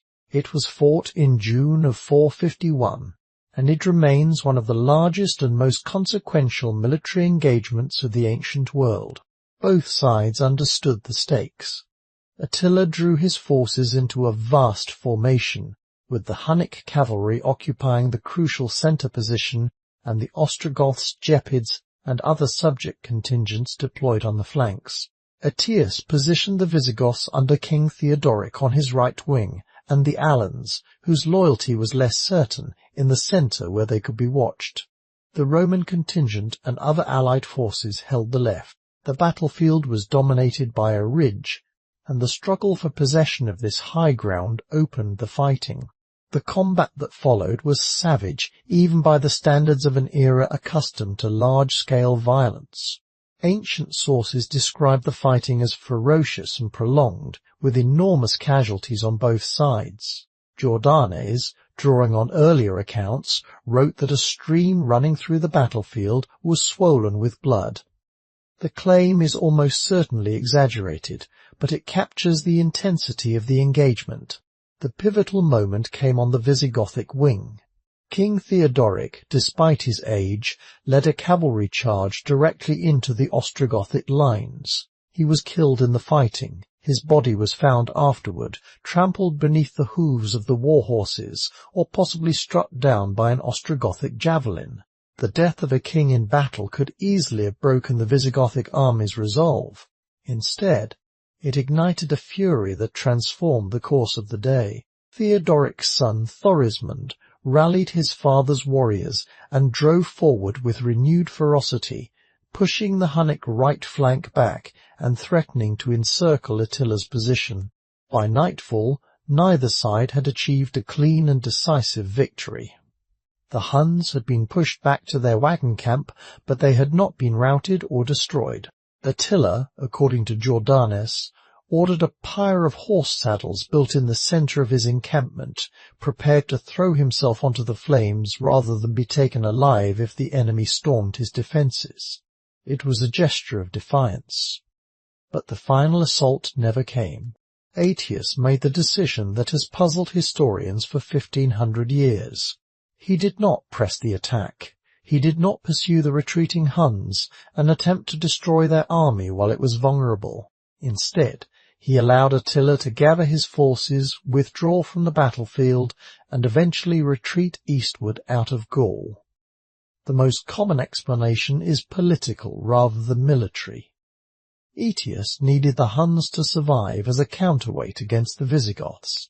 If he destroyed Attila's power completely, the Visigoths, emboldened by victory and no longer restrained by a common external threat, might turn on the weakened Western Empire itself. Better to let the Huns retreat battered but intact, preserving the delicate balance of fear that kept any single barbarian nation from dominating the West entirely. It was a calculation worthy of a man raised among the Huns. And it was yet another demonstration of the lie. Rome had not won the Battle of the Catalonian Plains through Roman strength. A coalition of barbarian peoples, organized by a half-barbarian Roman general, had fought another coalition of barbarian peoples to a bloody draw, and then the Roman had let the enemy go because he feared his own allies more than he feared his opponent. Attila had lost a battle, but he had not lost his army, and by the following spring he would return, not to Gaul, but to Italy itself, marching straight toward the city that still called itself the capital of the world. In the spring of 452, Attila crossed the Julian Alps and entered Italy. The Catalonian plains had bloodied his army, but had not broken its spirit or its structure. The retreat from Gaul had been orderly, and over the winter months Attila had regrouped his forces, called up reinforcements from the subject peoples across his empire, and redirected his ambitions southward. Gaul had been defended. Italy would not be. His first target was Aquileia, the great fortress city guarding the northeastern approaches to the Italian peninsula. Aquileia had stood for over 5 centuries at the crossroads of trade routes connecting the Adriatic coast to the Danube provinces and the passes over the Alps. It was one of the largest and wealthiest cities in the Western Empire, a commercial hub of enormous importance with substantial walls and a garrison prepared to resist. Its position was considered virtually impregnable by many Roman strategists. The siege was long by Hunnic standards. Weeks dragged on without a breach, and the Hunnic army, accustomed to the swift mobile warfare of the open plains, grew restless before the city's defences. According to a tradition preserved by later writers, Attila was on the verge of abandoning the siege when he observed a colony of storks leaving the city, carrying their young on their backs as they flew away from the walls. He reportedly told his men that the birds could sense what was coming and were abandoning the city before its destruction. Whether the story is historical fact or a later embellishment designed to emphasize Attila's instinct for reading omens, Aquileia did fall, and when it fell, the destruction was so thorough, so complete, that the city never recovered its former size or importance. The refugees who fled Aquileia and the surrounding cities of the Venetian plain sought safety in the most improbable refuge they could find. The marshy lagoon islands of the northern Adriatic coast, where no cavalry army could follow and where the shallow waters made naval assault impossible. There, on those mudflats and sandbars, they built the settlements that would eventually grow into the city of Venice. One of the most extraordinary cities in all of human history owes its origin, at least in part, to the terror that Attila's invasion inspired. After Aquileia, The Hunnic army swept through the Po Valley with devastating speed. Padua fell, Verona fell, Vicenza, Brescia, and Bergamo fell. Milan, the former imperial capital of the Western Empire, opened its gates without serious resistance. There, according to a tradition recorded by Priscus, Attila found a painting in one of the imperial palaces depicting Roman emperors enthroned in glory, with barbarian kings prostrate and humbled at their feet. He ordered an artist to paint a new scene on the same wall. In the new painting, the barbarian king sat upon the throne, and Roman emperors knelt before him, pouring gold from sacks at his feet. Whether the anecdote is literally true or an invention of later storytelling, it captures the essence of the Italian campaign with perfect precision. Attila was not merely conquering territory, he was systematically rewriting the visual and symbolic language of Roman power. City after city fell. The Po Valley burned. And now there was nothing between Attila and Rome itself. No army, no wall, no river wide enough to stop him. The eternal city waited, and the question was no longer whether Attila would arrive, but what would happen when he did. As Attila's forces moved south through the Italian peninsula, the Western Roman court did nothing. Emperor Valentinian III had retreated to Ravenna, the fortified city on the Adriatic coast surrounded by marshes and lagoons that had served as the western capital since the early 5th century. Ravenna was virtually impregnable to a land-based assault. It was connected to the sea, could be supplied by ship, and its approach roads were flanked by wetlands that no cavalry force could cross. It was, in every practical sense, the perfect place to hide, and hiding was precisely what Valentinian was doing. He issued no orders for a military response. He assembled no army. He dispatched no general to organize the defense of central Italy. Aetius, the one commander in the Western world with the skill and experience to mount a credible opposition, appears to have lacked the forces necessary for a direct confrontation. The field army that had fought at the Catalonian plains just the previous year was depleted and exhausted. The Visigothic allies who had formed the backbone of that army were occupied with their own internal politics following King Theodoric's death in battle. Rome's ability to project military power had been spent. The city of Rome itself, though no longer the administrative capital of the Western Empire, remained its symbolic and emotional heart. The Senate still met in its ancient halls. The great churches built by Constantine and his successors, the Basilica of St. Peter and the Lateran, stood as monuments to Rome's claim on Christian authority.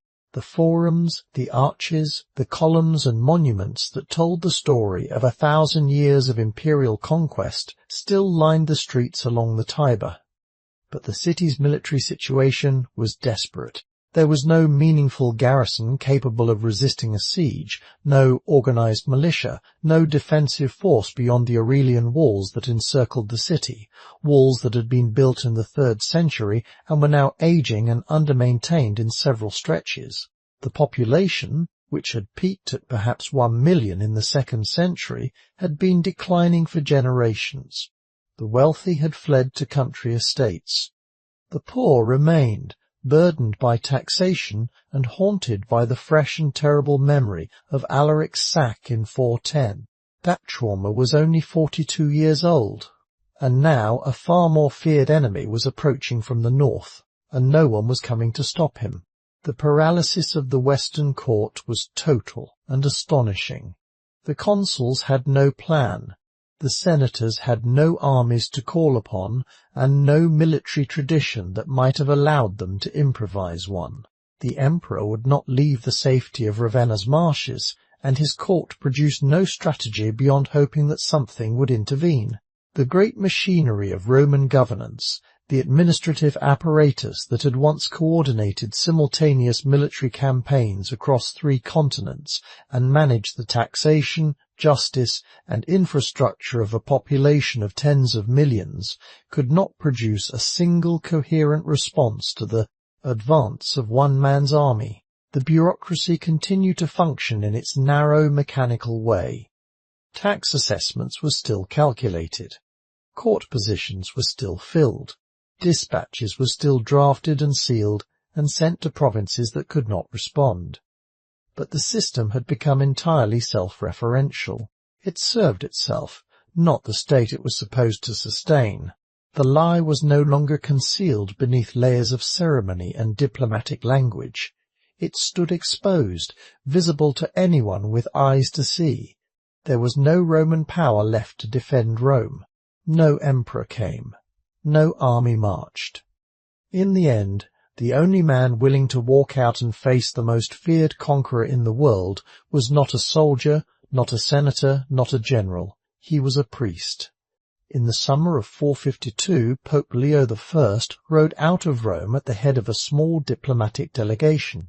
He travelled north along the ancient roads to meet Attila near the banks of the Mincio River, close to the town of Mantua, in the marshy lowlands where the Po Valley gives way to the lake country of northern Italy.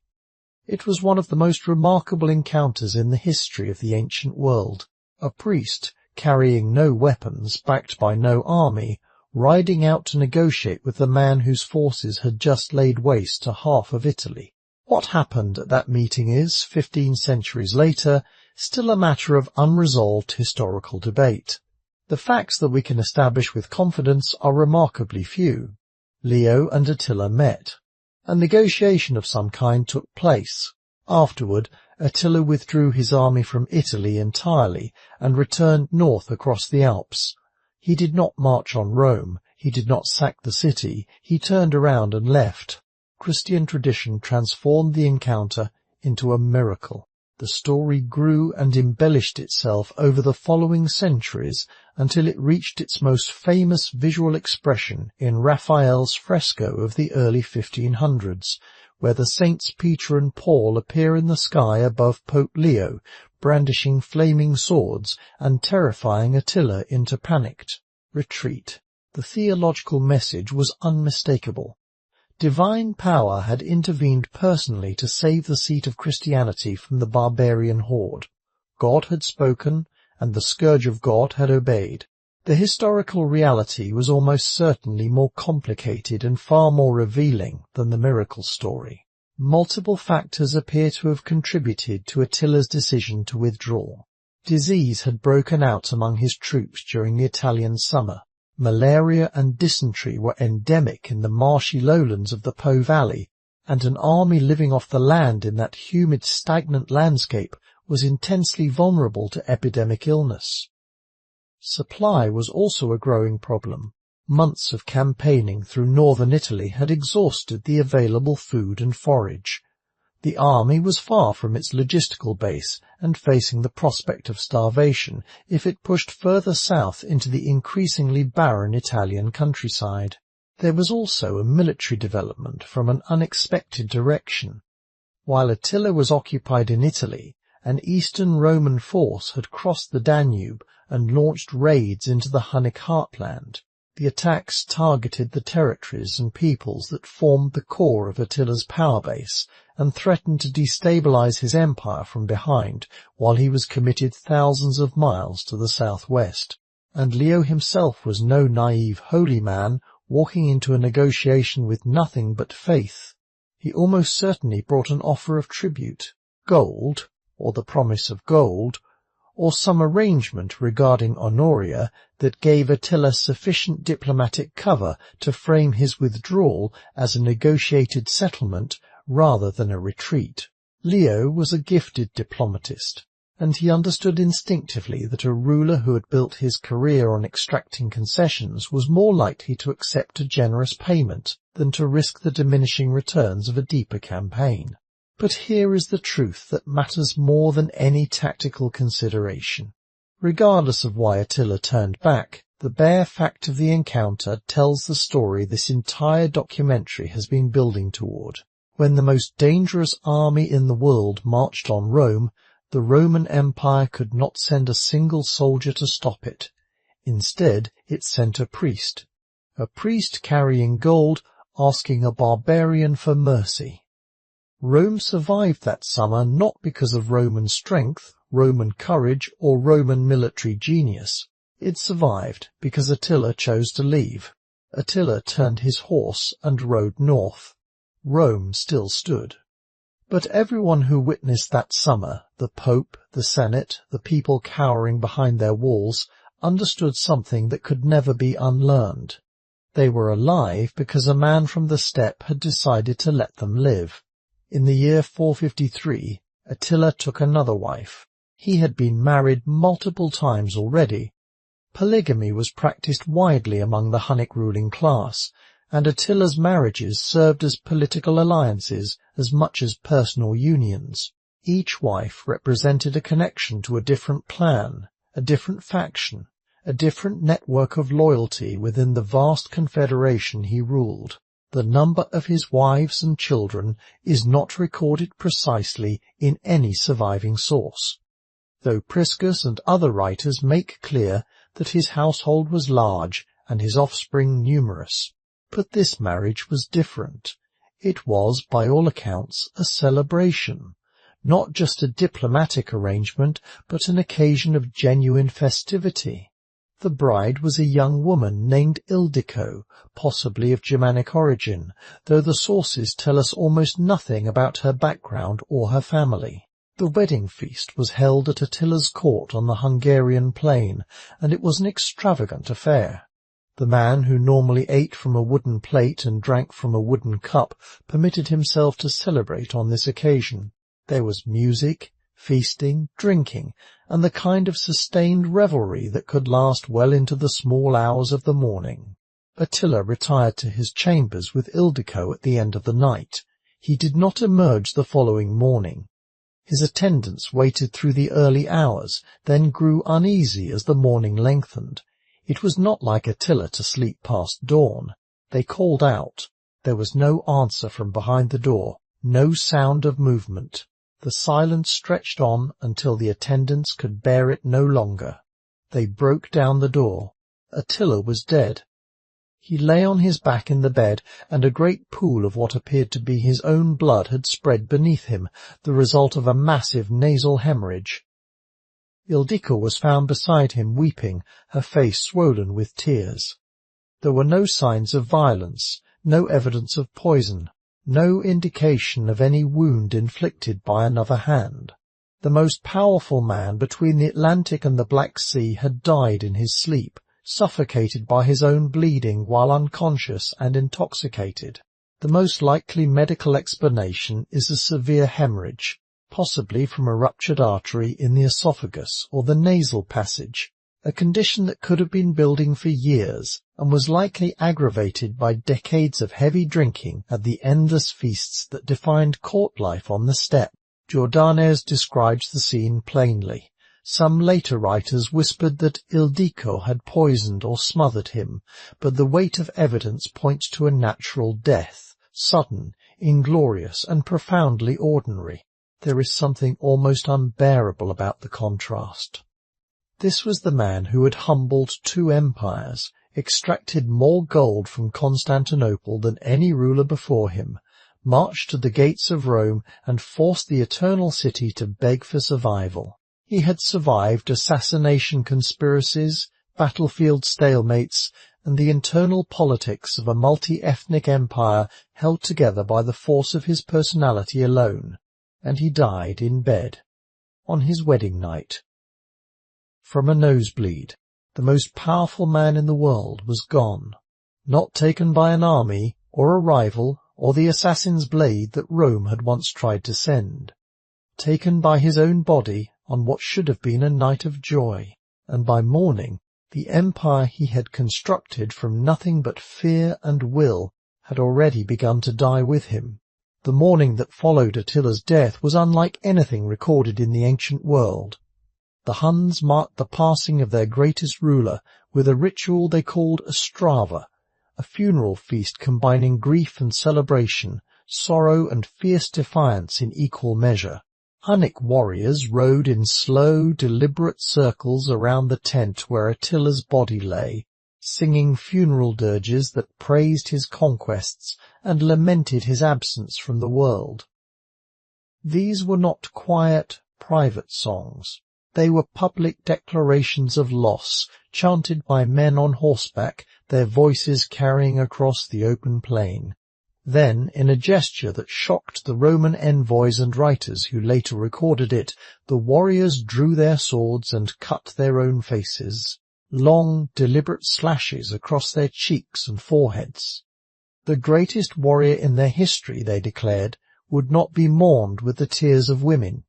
He would be mourned with the offering of warriors' own suffering. Their blood was a tribute that no gold could match. Jordanes, drawing on accounts that may ultimately trace back to Priscus or to other witnesses, describes the burial itself in terms that have haunted scholars and treasure hunters ever since. Attila's body was placed in 3 nested coffins. The innermost coffin was made of gold. The second coffin was made of silver. The outermost coffin was made of iron. Each metal carried its own symbolic meaning, though the exact interpretation has been debated across the centuries. Gold for the wealth he had extracted from empires. Silver for the tribute that had flowed to him from every direction. Iron for the war that had made all of it possible. Together, the 3 coffins told the story of his life in the language of metal. Then came the final act of the burial, and it is here that the story passes from history into something closer to legend. According to the tradition, the Huns chose a river. They diverted its course through enormous labour, exposing the riverbed beneath. Into that exposed earth they dug a grave and placed the 3 coffins with whatever treasures and weapons accompanied them. When the burial was complete, they released the river, allowing the water to flow back over the site. Within hours, the rushing current would erase any visible trace of disturbance. The grave would lie hidden beneath flowing water, invisible, unreachable, permanent. And then the Huns ensured the secret would hold. The labourers and prisoners who had performed the physical work of the burial, the digging, the placement of the coffins, the restoration of the river, were killed. Every person who had seen the location of the grave with their own eyes was executed. The knowledge died with them. No one would ever know where Attila rested. No Roman would desecrate his tomb, as Romans had supposedly desecrated the graves of his ancestors. The secret would belong to the river, to the earth, to silence itself. To this day, the tomb of Attila has never been found. Archaeologists and treasure hunters have searched for centuries across Hungary, Romania, and the broader Carpathian basin without recovering so much as a trace. The river, wherever it flows, still keeps its secret. They buried him beneath a river so that no one would ever disturb his rest. And then they buried the secret itself. But the empire Attila had held together by the force of his will alone could not be hidden. By the time the mourning ended, his sons were already reaching for each other's throats. The collapse came with a speed that astonished even those who might have predicted it. Attila left behind multiple sons from his various marriages, the most prominent among them Ellak, Dengizik, and Ernak. Almost immediately after their father's death, they began competing for supremacy. Each claimed a portion of their father's authority and territory. None possessed the ability to hold what they claimed.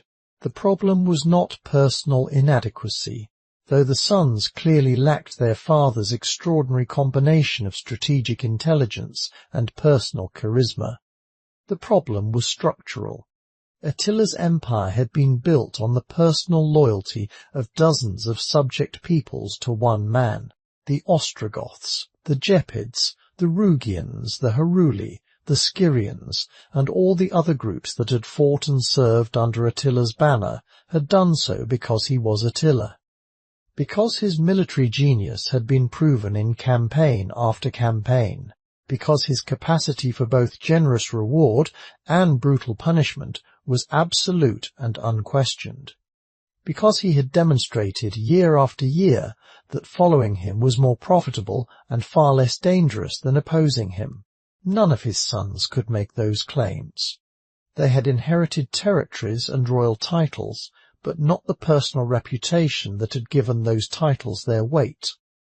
The subject peoples recognized this immediately. The chain that had bound them to the Hunnic throne for decades was a chain of fear, respect, and calculated self-interest, and all three had depended on the specific man who now lay beneath a nameless river. The contrast with Rome is deeply instructive and goes to the heart of what made both empires vulnerable in different ways. Rome, for all its decay and internal rot, had institutions. It had a legal system, a tax apparatus, an administrative bureaucracy, a network of cities and roads and trade routes that could function regardless of who sat on the throne. An incompetent emperor could be propped up by competent provincial governors. A weak general could rely on the momentum of a military system that had been refined over centuries. The empire could stumble forward on institutional memory and bureaucratic inertia long after genuine power had ebbed away. That was precisely the lie that Attila had exploited, but it was also what gave Rome its strange, stubborn persistence. Attila's empire had none of that. There were no Hunnic civil servants processing documents in provincial offices, no tax collectors making rounds through settled agricultural communities, no legal code that subjects could appeal to independent of the ruler's personal judgment, no network of permanent cities generating commerce and loyalty through their own economic gravity. Everything flowed through Attila personally. His judgment settled disputes between subject peoples. His presence on the battlefield ensured that allied contingents showed up when summoned and fought with commitment when deployed. His reputation guaranteed that treaties were honored and tribute was delivered on schedule. The system was magnificent in its efficiency and terrifying in its fragility. Remove him, and there was nothing left to hold any of it together. No institution could substitute for his authority. No bureaucracy could replicate his network of personal relationships with the subject kings. No heir could inherit the specific combination of military genius, strategic patience, and calculated ruthlessness that had made the whole structure function. Everything Attila had built was gone within a year of his death. But the empire he had spent his life exposing, the one that called itself eternal, would follow him into oblivion within a single generation. The end of the Hunnic Empire came on a battlefield in Pannonia, the Roman province that encompassed much of what is now Hungary and western Serbia. The precise date remains uncertain. It was either 454 or 455. The Gepids, who had served as one of Attila's most valued and trusted allied peoples, turned against the Huns under the leadership of their king, Ardaric. Ardaric was no minor chieftain. He had been one of the small circle of subject kings whom Attila personally respected and relied upon. Priscus recorded that Attila valued Ardaric for his intelligence and his counsel, and that the Gepid king had been welcome at the innermost councils of the Hunnic court. But loyalty to Attila had never been the same thing as loyalty to the Hunnic people in general, and it was certainly not loyalty to Attila's quarrelling, incompetent sons. When Elac proved incapable of commanding the respect and obedience his father had commanded effortlessly, Ardaric looked at the situation clearly and chose rebellion. He did not rebel alone. The Ostrogoths, the Rugians, the Scyrians, the Heruli, and other subject peoples joined the uprising. The coalition that had served Attila so effectively was now arrayed against his heirs. The two sides met at the Battle of Nadau, named after a river whose exact identification has been debated by historians for centuries without definitive resolution. The battle was decisive in every sense. The Hunnic forces, divided among the rival brothers and unable to coordinate without the single unifying authority that Attila alone had provided, were overwhelmed. Elac, Attila's eldest surviving son, was killed in the fighting. Jordanes records that he died bravely, falling in the thick of the combat, which suggests that whatever his limitations as a political leader, personal courage was not among them. But courage without strategic vision could not save an empire that had lost its centre of gravity. The defeat shattered what remained of Hunnic military credibility and political cohesion. The remaining Hunnic groups fragmented immediately after the battle, scattering across Eastern and Central Europe. Some retreated eastward toward the Black Sea steppe, attempting to return to the nomadic way of life their ancestors had practiced before the great westward migration to the Carpathian Basin. Others drifted south into the Balkans, where the Eastern Roman government alternately employed them as mercenaries and resettled them as frontier communities. Still others merged gradually with the Germanic and Slavic populations of Central Europe, their Hunnic identity dissolving over 2 or 3 generations into the broader ethnic landscape of the post-Roman world. Attila's youngest son Ernak led his followers to the lower Danube, where they maintained a diminished Hunnic presence for a few more decades before they too vanished from the historical record. Within a decade of Attila's death, the Huns had effectively ceased to exist as a recognizable political or military entity. The great confederation that had terrified 2 empires, extracted rivers of gold from Constantinople, invaded Gaul and Italy, and redrawn the political map of Europe had dissolved so completely that within a few generations the Huns survived only in the stories their enemies told about them. The Huns vanished from history as suddenly as they had appeared. But Attila's greatest legacy was not the empire he built, it was what he forced into the open about the empire he fought, and that empire had only 20 years left. The Western Roman Empire did not survive Attila by long, and the manner of its final collapse proved everything he had spent his life exposing. In September of 454, barely a year after Attila's death, Emperor Valentinian III personally murdered Flavius Aetius. The assassination took place during a private meeting at the imperial court in either Rome or Ravenna. The sources disagree on the exact location. Valentinian, convinced by envious courtiers that Aetius was planning to seize the throne for himself or install his son as successor, drew a sword and stabbed the general repeatedly. Other members of the court joined in the attack, and the man who had organized the only successful defense of the Western Empire in living memory was hacked to death in a palace room by the emperor he had served for decades. It was perhaps the most self-destructive single act in Roman history. A contemporary is said to have told Valentinian that he had used his left hand to cut off his right. The observation proved devastatingly accurate. Less than 6 months later, in March of 455, Valentinian himself was assassinated by 2 of Aetius's former bodyguards while attending military exercises on the Campus Martius in Rome. The soldiers killed the emperor in broad daylight, in revenge for the murder of their patron and commander. No one intervened to stop them, no one punished them afterward. With both the emperor and the Western world's last capable military leader dead by their own side's hands, the empire lurched into terminal crisis. In June of 455, just 3 months after Valentinian's murder, the Vandals under Gaiseric sailed from Carthage and descended on Rome. The sack that followed lasted 14 days. It was systematic and thorough. The Vandals stripped the city of everything portable and valuable, including, according to well-established tradition, the sacred vessels and treasures from the Temple of Jerusalem that the Emperor Titus had brought to Rome as spoils nearly 4 centuries earlier. Pope Leo, the same man who had negotiated face-to-face with Attila just 3 years before, negotiated with Gaiseric as well. He secured an agreement that the Vandals would not burn the city's structures or massacre its civilian population. It was, once again, the best that could be managed. The 2 decades that followed were an extended death scene.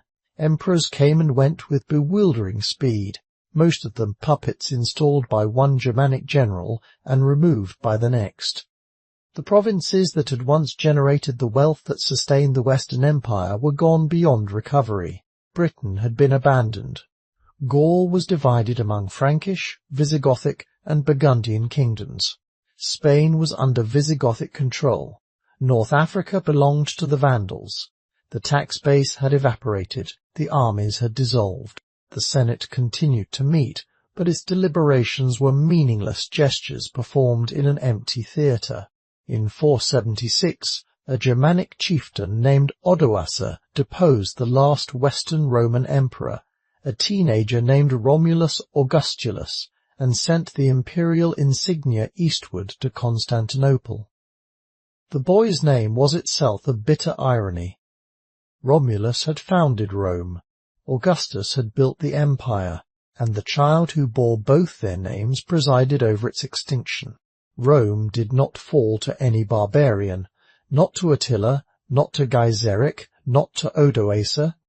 It fell to its own emperors, its own jealousy, its own incurable refusal to see what a man from the steppe had seen 2 decades earlier. The lie was finally, irrevocably exposed, not by any foreign sword, by Rome's own hand. Attila's afterlife in human memory reveals as much about the civilizations that remember him as it does about the man himself. In the Western European tradition that descended from Rome, Attila became the archetype of the barbarian destroyer, a force of mindless violence without reason, without culture, without redeeming quality. Medieval chroniclers painted him as a monster sent by God to scourge sinful Christians into repentance. The very name became a byword for devastation across the centuries. When European cities suffered sieges, fires, or catastrophic natural disasters, the destruction was compared to the fury of Attila. He was the darkest figure in the Western imagination, the shadow against which Rome's heirs measured their own supposed enlightenment. The myth served a specific purpose. If Attila was a mindless beast, then Rome was justified in calling itself the light of civilization.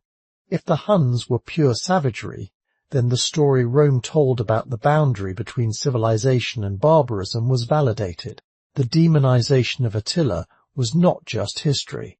It was the final act of self-defense by a civilization that could not afford to admit what he had actually revealed. But not everyone remembered him this way. In the Germanic literary tradition, Attila appeared under different names and in a very different light. In the Nibelungenlied, the great medieval German epic composed in the early 1200s, Attila is Etzel, a generous and dignified king who presides over a splendid court and receives his guests with honor and ceremony.